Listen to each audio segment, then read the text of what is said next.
It's been a very big 2 days, I have to say. And we'll be heading back to Washington, D.C. right after this. And I'd like to wish everyone a very good evening. And over the weekend, the United States military and the Israeli Defense Forces continued Operation Epic Fury very successfully. Over the past 9 days, we've carried out some of the most powerful and complex military strikes and maneuvers the world has ever seen. Now, you add that up to all of the other things, Midnight Hammer, getting rid of the nuclear threat from Iran, which was a big moment in history, in my opinion, and the great success we've had in Venezuela and all other places. Every place we've gone, we've had tremendous success. But while we're doing all of these things, we're achieving major strides toward completing our military objective. And some people could say they're pretty well complete. We've wiped every single force in Iran out very completely. Most of Iran's naval power has been sunk. It's on the bottom of the sea. It's almost 50 ships. I was just notified it's 51 ships. I didn't know they had that many. Didn't last very long. And these are fighting vessels. They're meant to fight, but they're not meant to fight against us. We continue to target Iran's drone and missile capabilities. Their drones are way down. Their drone manufacturing's been hit starting today. We know all of the places they manufacture the drones, and they're being hit one after another. Their missile capability is down to about 10%, maybe less. We're also hitting where they make missiles and where they deliver missiles. We've struck over 5,000 targets to date, some of them very major targets, and we've left some of the most important targets for later in case we need to do it. If we hit them, it's going to take many years for them to be rebuilt, having to do with electricity production and many other things. So we're not looking to do that if we don't have to. But they're the kind of things that are very easy to hit, but very devastating if they are hit. We are waiting to see what happens before we hit them. We could take them all out in one day, but it's all resulting in a 90% decline in various things, but in particular, Iranian missile launchers and 83% drop in drone launchers. As you know, the drone launchers are pretty well shot, but we're at over 90% decline in the Iranian missile launchers, which is very hard to reproduce and very hard to get. And usually what we were able to do through great equipment, a lot of smart people, as soon as they sent a missile up from a launcher, we were able to knock out that launcher within a period of 5 minutes or less, accurately right on the noggin. So now we have low-cost interceptors effectively combating Iranian drones, and our B-2 bombers recently dropped dozens of 2,000-pound bombs to destroy missile launchers all over Iran and very deep under Iranian soil in many cases. The soil was no match. And we're also annihilating the manufacturing base that the regime uses to build drones and missiles at a rate that nobody thought was possible. We're knocking them out. We know where they all are. We're knocking them out very quickly. We're ahead of our initial timeline by a lot. I would say that we probably would not have thought after a month we'd be here, in addition to the fact that we've taken out the leadership twice and maybe 3 times. And we, as you know, we want to be involved. We don't want another president that maybe wouldn't be willing to do what I'm willing to do for the good of the world, for the good of our nation, to be stuck with the situation in 5 years or 10 years from now. So we think they should put a president in, or the head of the country in, that's going to be able to do something peacefully for a change. They've been doing this for 47 years, killing people for 47 years, whether it's the barracks or even the SS Cole where they were involved. Very strongly, they always denied it.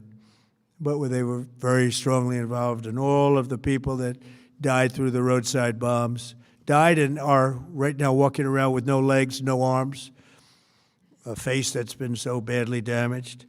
The Iranian regime has been attacking Americans and spreading terror for 47 years, and despite these countless opportunities to renounce their nuclear ambitions, which they had just a short while ago, they told Mr. Witkoff, who is standing right over here, they said, they actually said, we want to keep building. Essentially, in a real nutshell, we want to continue to build nuclear weapons. If we didn't knock out Midnight Hammer, if we didn't knock out their Iranian potential, if we didn't do that with Midnight Hammer, they would have had a nuclear weapon. They would have used it long before now. And at a minimum, Israel would have been annihilated.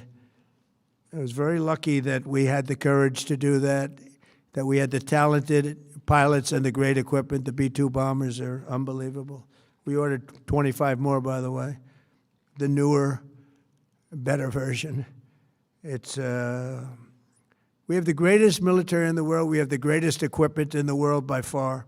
You see that no matter where we go. You still need the people, though, to operate it and to use it. And those are the people that we cherish. Even after we obliterated their key nuclear sites in Operation Midnight Hammer, they never negotiated in good faith. They still continued to say, we want to build nuclear. We want enrichment at levels that were unacceptable. And they even turned down an offer for unlimited free nuclear fuel forever for civilian purposes. We had people offering them free nuclear fuel. They weren't interested in that because they wanted to build a nuclear weapon. So instead, the regime was trying to reconstitute its weapons program at a different site. They couldn't go back to where they were, the 3 sites that we obliterated, but they were starting work at another site, a different site, different kind of a site, and that was protected by granite. They wanted it protected. Granite's pretty good, but they wanted it protected by a lot deeper. They wanted to go a lot deeper, and they started the process while rapidly building conventional ballistic missiles. They were going to do it all at the same time. It threatened our overseas bases and soon could have reached even our homeland. The regime's intention was to use this exponentially growing ballistic missile threat to make it virtually impossible to prevent them from obtaining a nuclear weapon. So as you probably saw, they had a tremendous number of missiles, most of which are now being used or destroyed, and very unsuccessfully used because we have been able, for the most part, to shoot them all down. What incredible technology. The Patriots have been unbelievable, and other things. And the laser technology that we have now is incredible. It's coming out pretty soon. Where literally lasers will do the work of, at a lot less cost, do the work of what the Patriots are doing or what other things are doing. The situation was very quickly approaching the point of no return, and the United States found it intolerable, in my opinion, based on what Steve and Jared and Pete and others were telling me, Marco, so involved, that I thought that they were going to attack us. I thought they would, if we didn't do this at the time we did it, I think they had in mind to attack us. And if you notice, they did something which was very foolish, very stupid, I would say. They attacked their neighbors. And their neighbors were largely neutral, or at least weren't going to be involved, and they got attacked. And it had the reverse effect. The neighbors came onto our side and started attacking them, and actually quite successfully. If you look at Saudi Arabia, you look at UAE, Qatar, and others, but they were strong and they were smart, but they got attacked. Nobody, when I first heard it, I said, no, somebody made a mistake. There was no mistake. UAE had over 1,000 missiles shot at it, knocked them almost all down. On the very first day I came down the escalator in 2015, I said, quote, I will stop Iran from getting nuclear weapons, and all I'm doing is keeping my promise. Think of that. That was in 2015.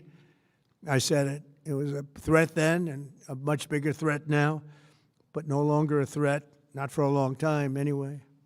We want to keep it that way. As we continue Operation Epic Fury, we're also focused on keeping energy and oil flowing to the world.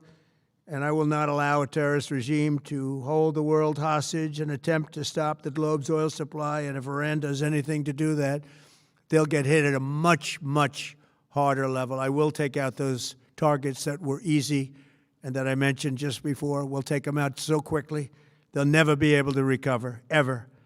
If they want to play that game, they better not play that game. In the long run, oil supplies will be dramatically more secure without the threat of Iranian ships, drones, missiles, nuclear menace, or anything. So the Strait of Hormuz is going to remain safe. We have a lot of Navy ships there. We have the best equipment in the world, inspecting for mines.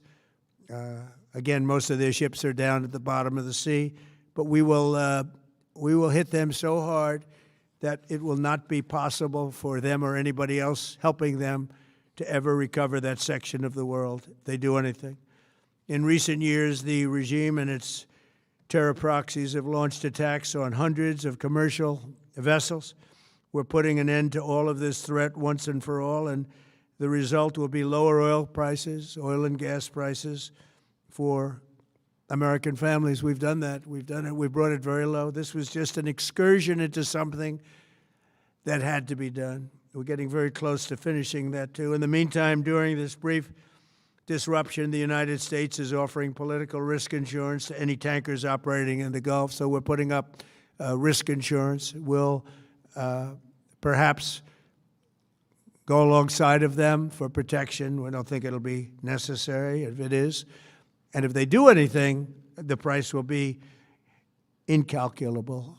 It will be so great that they will have wished they never did it, because you have to keep the straits flowing. With all of that, it affects other countries much more than it does the United States. It doesn't really affect us. We have so much oil. We have tremendous oil and gas, much more than we need. We have Venezuela now as our new partner, great partner. They've worked out so wonderful. We're working with the administration, the president, and it's a massive source of oil, gas, everything. But we're in a very good position, but very unfair to other parts of the world, like China as an example. I mean, we're doing this for the other parts of the world, including countries like China. They get a lot of their oil through the straits. So we're doing this. We have a very good relationship with President Xi in China. I'm going there in a short period of time, and we're protecting the world from what these lunatics are trying to do, and very successfully, I might add. We're also waiving certain oil-related sanctions to reduce prices. So we have sanctions on some countries. We're going to take those sanctions off till this straightens out. Then who knows, maybe we won't have to put them on. There'll be so much peace. But when the time comes, the U.S. Navy and its partners will escort tankers through the strait if needed. I hope it's not going to be needed, but if it's needed, we'll escort them right through. And we have the greatest mine-sweeping ability. We have the greatest ships, and all of the, we know exactly where they're placed. We'll get them out of there very fast, but we hope we don't have any of that. And again, if they do that, if they play that game, we're going to hit them at a level that they have not seen before. So we're winning very decisively. We're way ahead of schedule.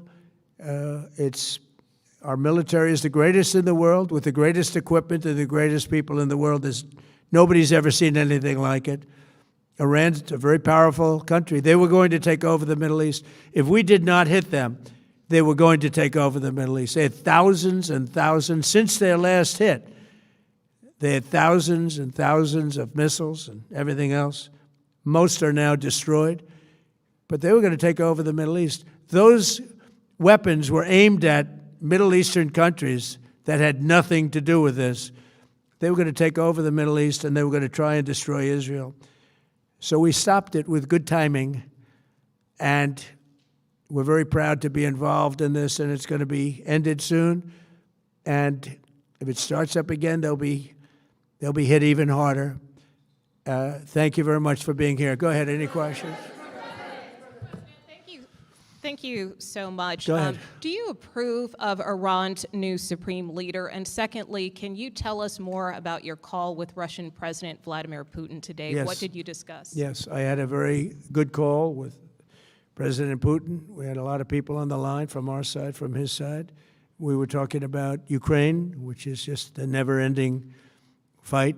And look, there's tremendous hatred between President Putin and President Zelensky. They can't seem to get it together. But I think it was a positive call on that subject. And we obviously talked then about the Middle East. And he wants to be helpful. I said, you could be more helpful by getting the Ukraine-Russia war over with. That would be more helpful.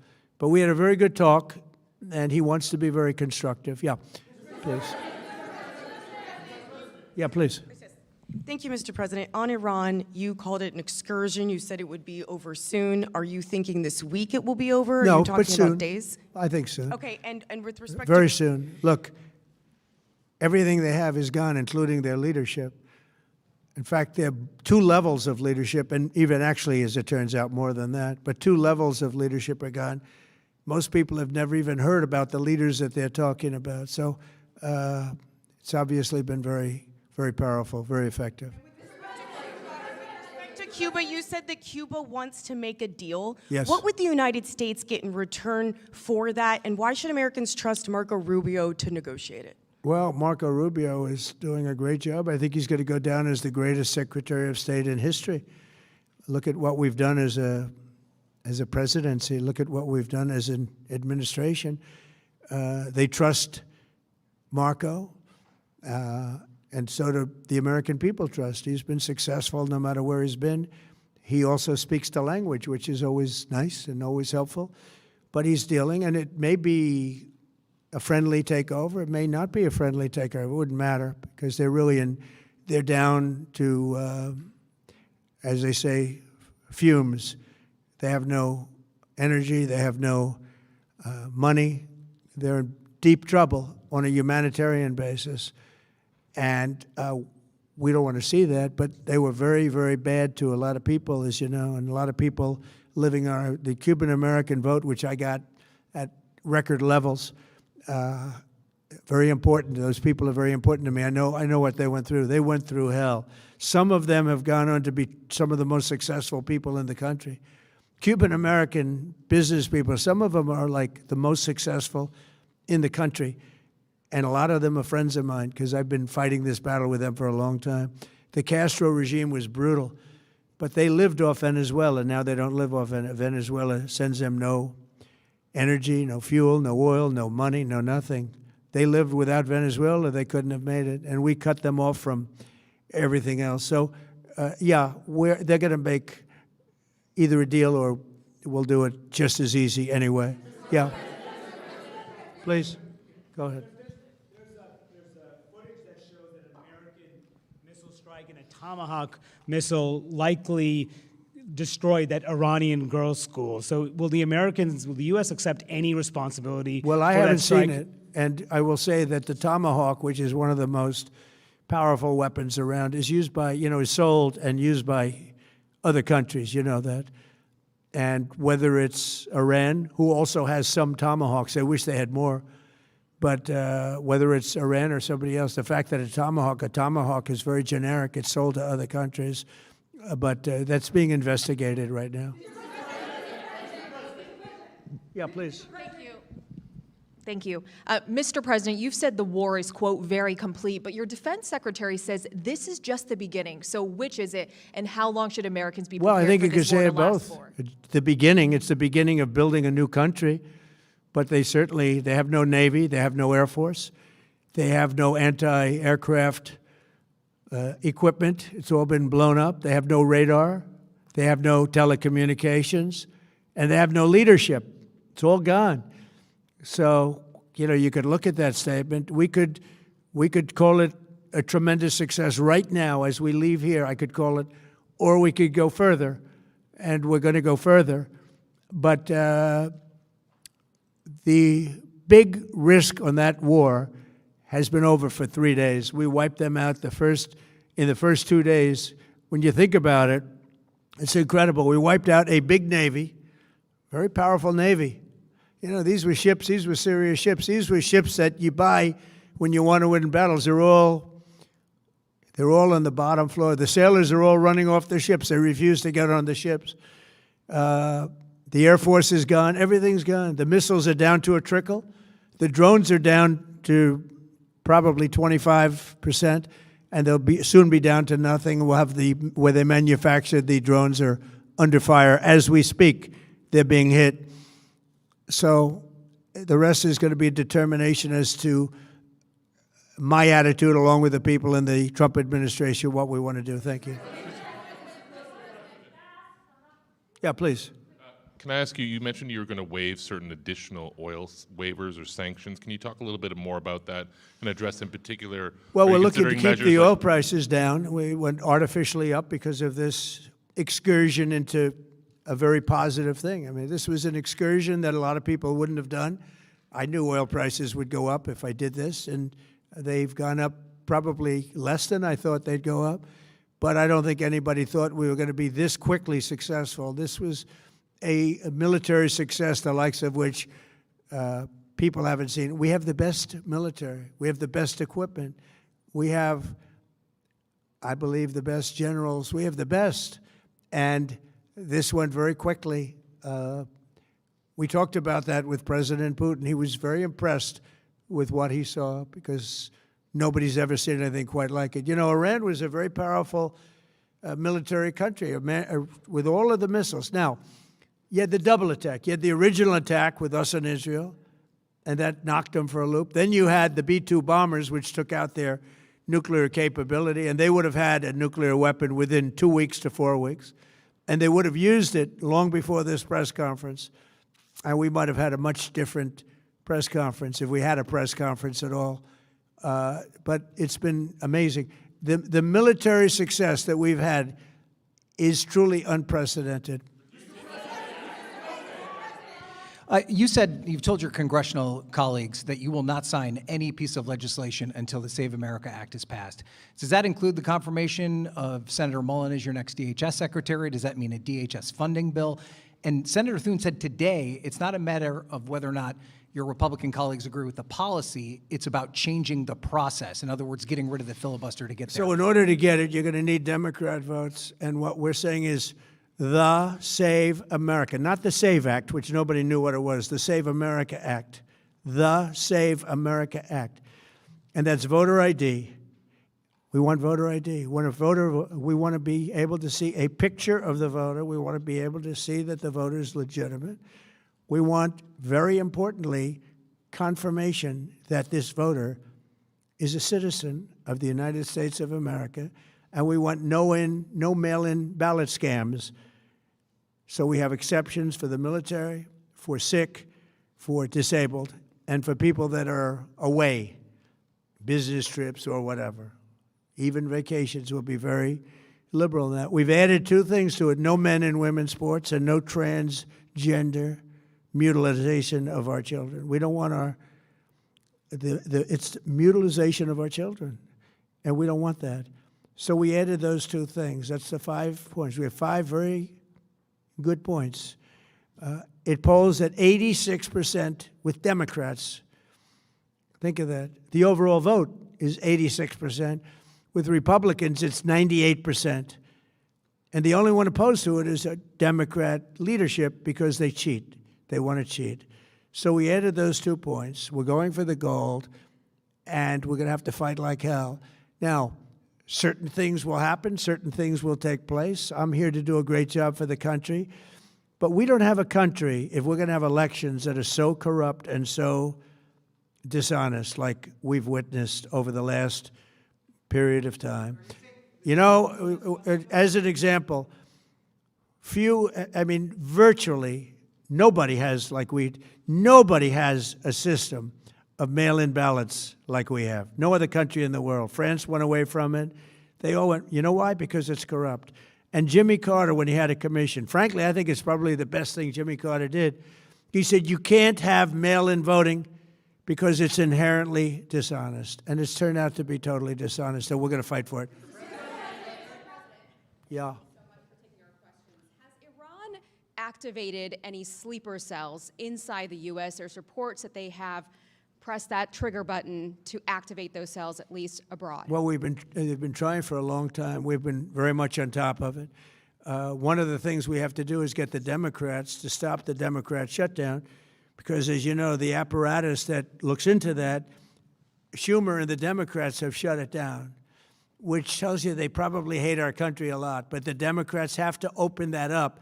But we've got very, very good intelligence into that. We know a lot of different things that have happened that have been very bad.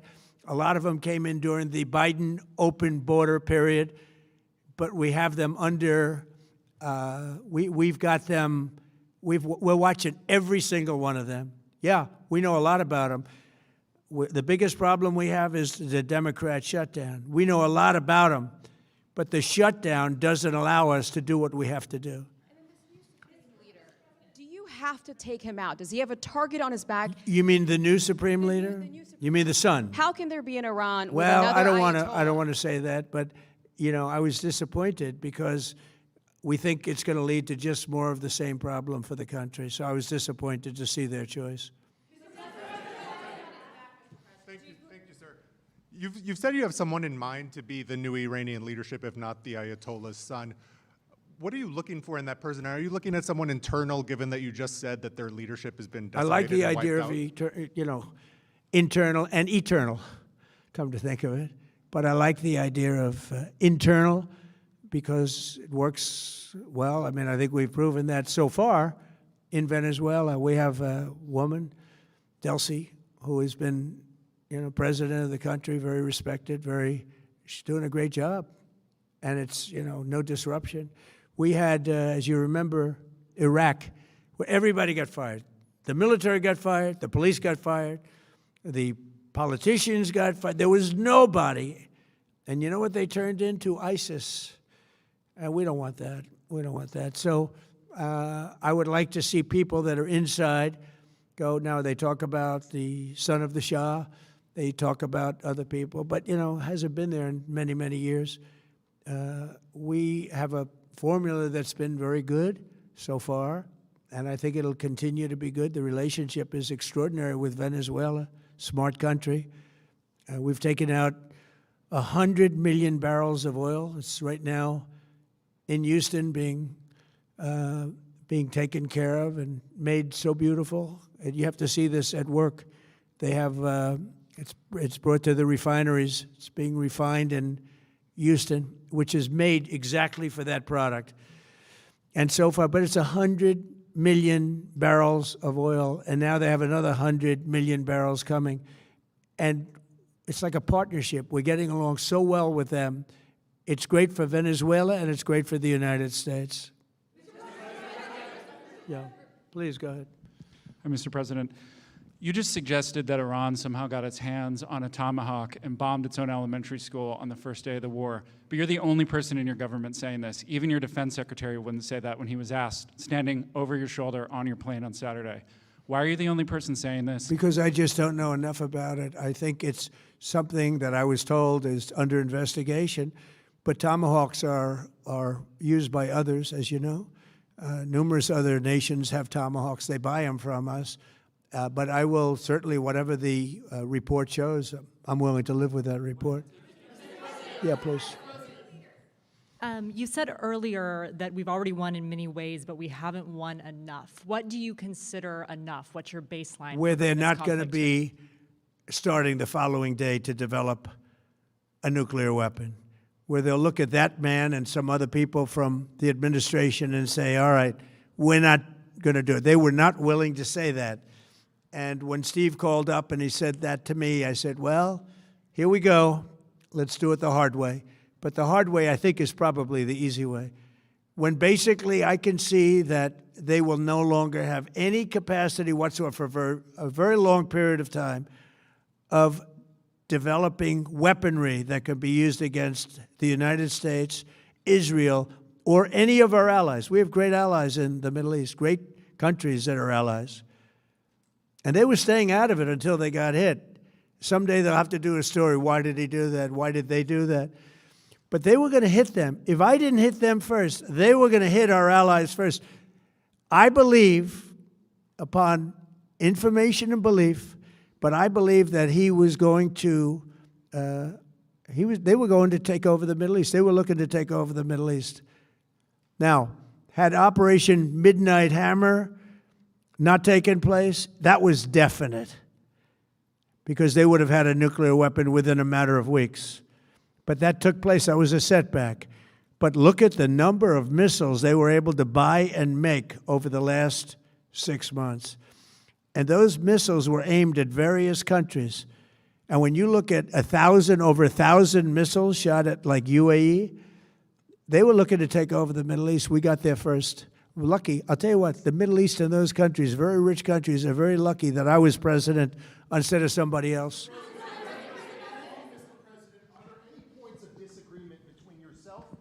Vice President when it comes to U.S. action in Iran? I don't think so, no. No, we get along very well on this. He was, I would say, philosophically a little bit different than me. I think he was maybe less enthusiastic about going, but he was quite enthusiastic. But I felt it was something we had to do. I didn't feel we had a choice. If we didn't do it, they would have done it to us. I felt, based on the negotiations that were being had by Steve Witkoff and Jared Kushner and Marco and Pete, and everybody was involved, I felt that they were looking to tap us along before they hit, and I thought they were going to hit. And if they hit us first, that would have been a very bad thing.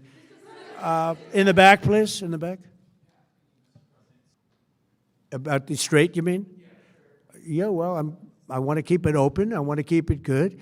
You know, it doesn't pertain to us so much as it does to China. We're really helping China here and other countries because they get a lot of their energy from the Straits.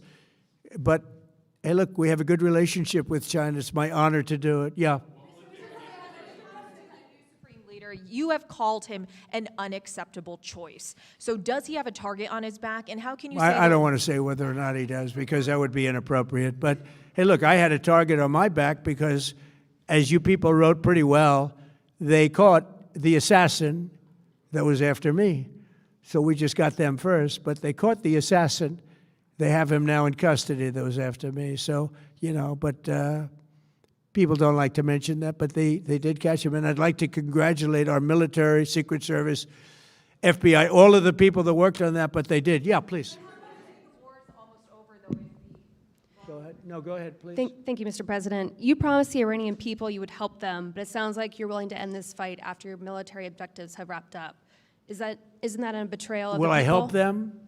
I'd like to, if they can behave, but they've been very menacing. You know, they're great people. They have an amazing population. It's amazing, smart, brilliant, energetic. They have a great, I'd love to help them, but they have to be in a system that allows them to be helped. And right now they're in a system that only allows failure. And I don't want that. And I want a system that's not going to be attacking us. We want a system that can lead to many years of peace. And if we can't have that, we might as well get it over with right now. Yeah, please.